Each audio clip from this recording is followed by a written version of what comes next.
Xin chào tất cả mọi người đây. Đây hôm nay mình vừa qua thời gian đây tìm tòi đây thì mình đã làm thành một con tích sung á, cái hộp hàng tích sung. Đây cái hộp này á, hộp này thì chúng ta chỉ cần gắm điện 220 vào, bật công tắc nguồn phía sau máy lên. Đây công tắc nguồn ha, có đèn hiển thị màu xanh nè, đấy, và công tắc nguồn lên. Đấy. Rồi cái dây của cái súng chúng ta dây súng tích á, chúng ta sẽ cắm vào trong cái bộ nguồn này, trong cái bộ chuyển này, và từ cái bộ dây bộ chuyển này nè, mình sẽ đưa ra cái dây cắm vào trong máy, chỉ vậy thôi.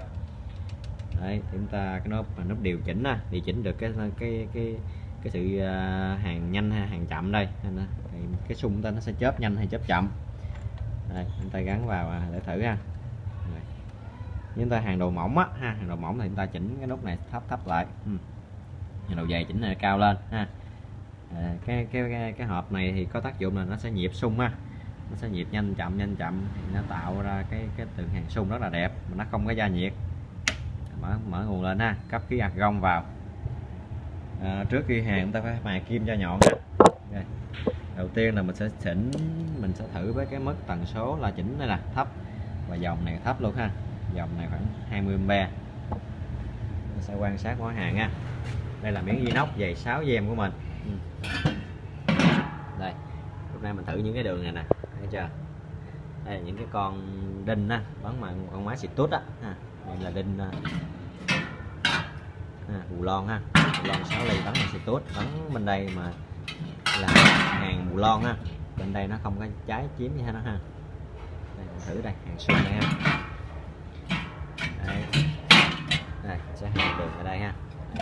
Cò khi mà bóp cò chúng ta vẫn giữ chứ mình không có buông cò đâu.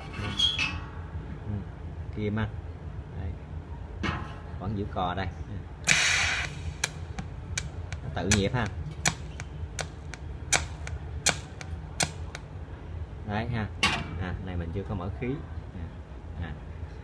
mở khí ra.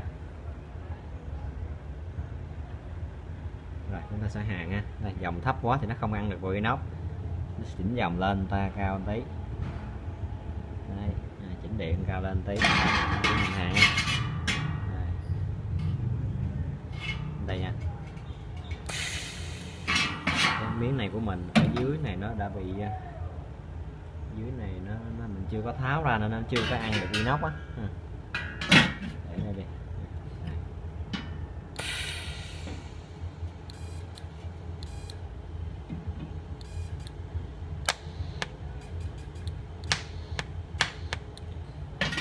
Chưa có ăn inox này.